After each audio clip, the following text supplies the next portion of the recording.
Good morning, everyone. My name is Shoshanna Gross. I'm the Director of Events and Programming with the Ohio Restaurant Association, and this is our Daily Dose. Today, I'm talking to our CEO and President, John Barker. Hi, John. Hey, Shoshanna. Thank you so much for joining me today. We have a lot to get to, so we'll just jump right in. I know you wanted to start by updating folks on what's going on at the state level. Little state of the state. Yeah, state of the state. Shoshanna, I think everybody knows that a group of us here talk to members every day. We talk to members all over the state. We sometimes talk to members outside of the state. And we certainly talk to our folks at the National Restaurant Association. And as we try to aggregate sort of what's going on within our industry so that whatever we're doing as a group here, as a staff representing our members, we're very focused. And, it's interesting in talking to members and looking at data. We had a pretty nice year this year up until about the last couple of months, in the sense that we kept seeing month over month increases in the amount of people coming into restaurants, which was good. We needed a lot of recovery in this industry. We're not really down. It's just that we're no longer seeing those month to month increases. We've seen a little bit of a customer reticence to go out, you know what I mean? And so on the edge, we're seeing sales are a little bit lower than, maybe like we'd like them to be. And even in some of the quick serve restaurants, we saw Domino's same store sales come out about a week ago. And for the first time in many, many years, they had a quarterly downturn in their same store sales versus a year ago and 2019. So, we're watching all this very carefully. We know customers are watching the Delta variant. Good news is the amount of people getting vaccinated keeps creeping up slowly and heading in the right direction. In the state of Ohio, the Delta variant cases have plateaued. They've come down now for 5 consecutive weeks. And so those are all signs that we're hopeful. Everybody's fingers are crossed, that those are, good signs. And, because we're 19 plus months into the pandemic and when restaurants got shut down and, people are still kind of struggling to kind of figure out when is this over? What's next? And how do we get ready for everything? The one thing we have heard from everybody is the ongoing pressure to find enough people to work. And so the result of that is many of our operators are, we are seeing closures, not massive closures, but we are seeing them around the state and some of our cities. We're seeing some new openings as well, but with limited hours. A lot of our operators are limiting the amount of hours they're open per day. And sometimes in many cases, what we're seeing is they're not open on certain days, like Mondays and Tuesdays, just trying to get it down to whatever core staff they have so they can do a good job. So those are all things we're worrying. So we've launched a workforce issues initiative, and it's going to be one of the highest priorities at the ORA. All of our team members are going to be involved in one way or the other. Our HR committee of the board and HR professionals will be involved with this. And we're going to keep rolling out more and more help as soon as we can get more and more help lined up. And it'll be in a number of different fronts. And so stay tuned for that. A lot of work yet to come, because this is not a short term. This is something we think will be with us for quite some time. Yeah, absolutely. I mean, I think this is an example of how the ORA is trying to support restaurants as we see the industry changing. And, we're trying to stay ahead of it and be as helpful and offer as many resources as we can along the way. Shoshanna, we've seen these numbers, and you're in the industry both with us, and then you are actually, you and your partner are in the industry, and the workforce just a few years ago, 63.4% of eligible Americans were working. Today it's 61.1 and going down. So, and there's nothing that we're looking at that's going to change that trajectory. And so if we think, hey, everything's just going to be fixed in January or next April or something like that, unlikely. So we have to figure out how to work with a smaller available workforce. And then, do we need to do things to eliminate, jobs that are not customer facing, and just using technology and other things while we do work to be more competitive to bring people into the industry. It's a big job, but we're going to go at it. Great.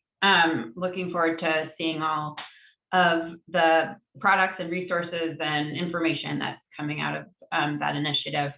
I know we're still working at the federal level on the RRF.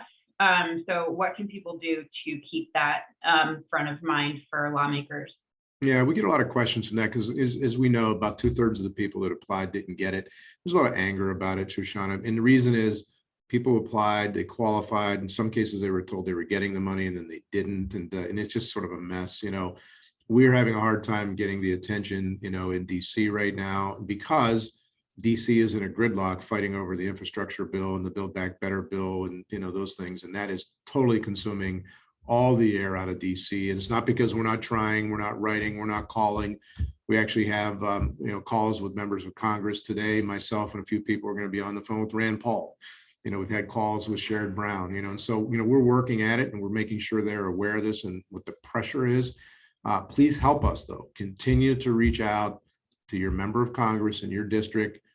You can call or write to Sherrod Brown's office, Rob Portman's office. They both support the replenishment of the RRF, but we need to get more people to co-sign and to push this over the finish line. We're asking for another $60 billion, which sounds like a lot of money, but it's really not when you consider the Build Back Better bill is 3.5 trillion. And we're asking just take care of an industry that was crippled and is fighting to come back. Great. Well, I know that we've been doing a lot of work and that we'll continue to push that bill forward as long as we can. I also know that the National Restaurant Association has some ways to support it very easily, kind of a one-click sign the survey here. It'll go automatically to your member of Congress. So if you're not following us in our newsletters, you should definitely do that. That's a great way to get that information and be able to just kind of go straight from there to making a difference and having your voice be heard.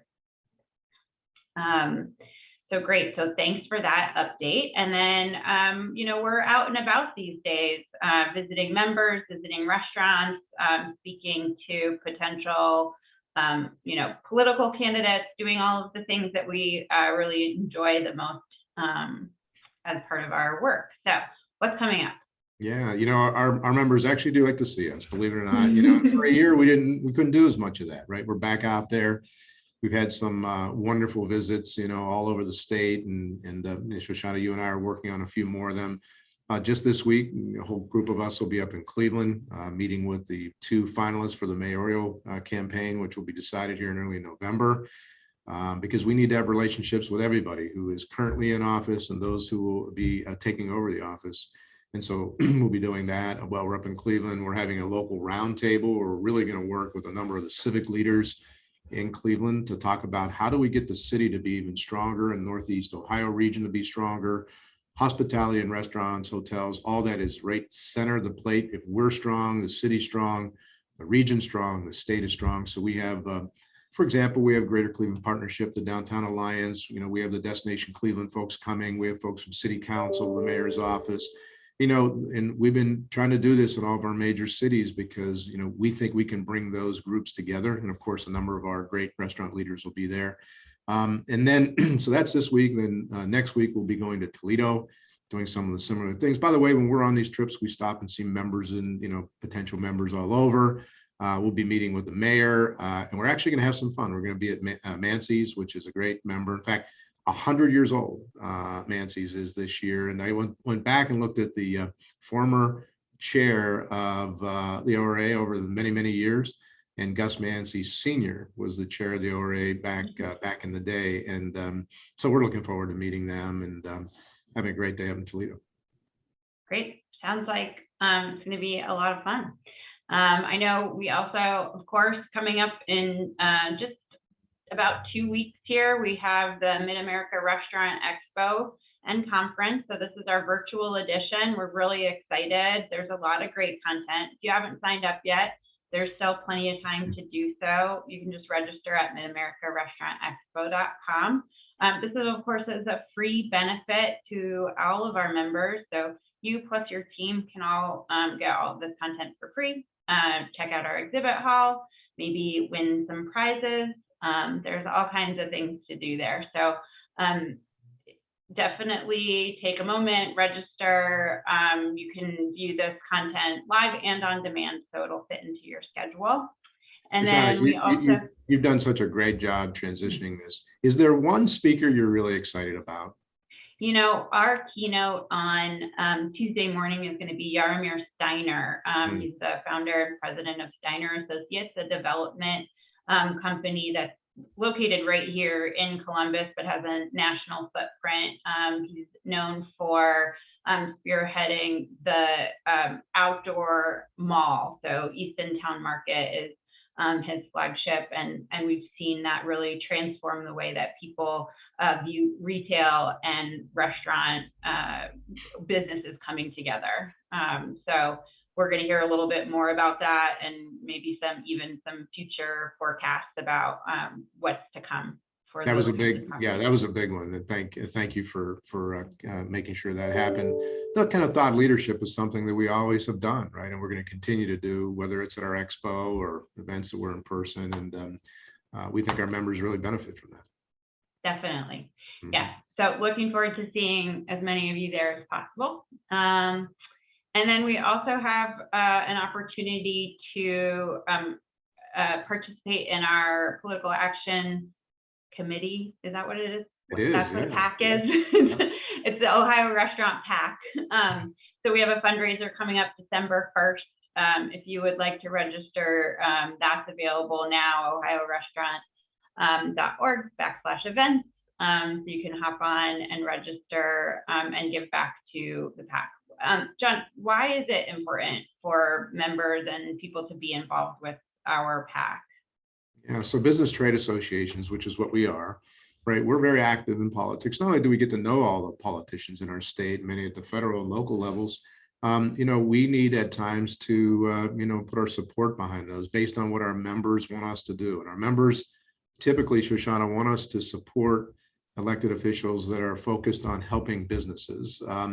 That doesn't mean we don't care about everything else. It's just that's the reason that a business trade association exists. And so it's a way to raise money for a fund, and then for that fund to then support certain politicians as they, try to move forward in their career and represent either the state of Ohio or the state of Ohio at the federal level. So it's an important thing. It's a really critical part for us to have a voice from the ORA, really representing all of our restaurants across 88 counties here. And we take it seriously, and that'll be our biggest fundraiser of the year. And we have invited Lieutenant Governor John Husted to be there and to speak to the group and give us an update on what's going on at the state level. And, John's been a big supporter of the restaurant industry, and, he won this year our elected official of the year. He was one of our winners of our industry awards. And so we look forward to hearing from him.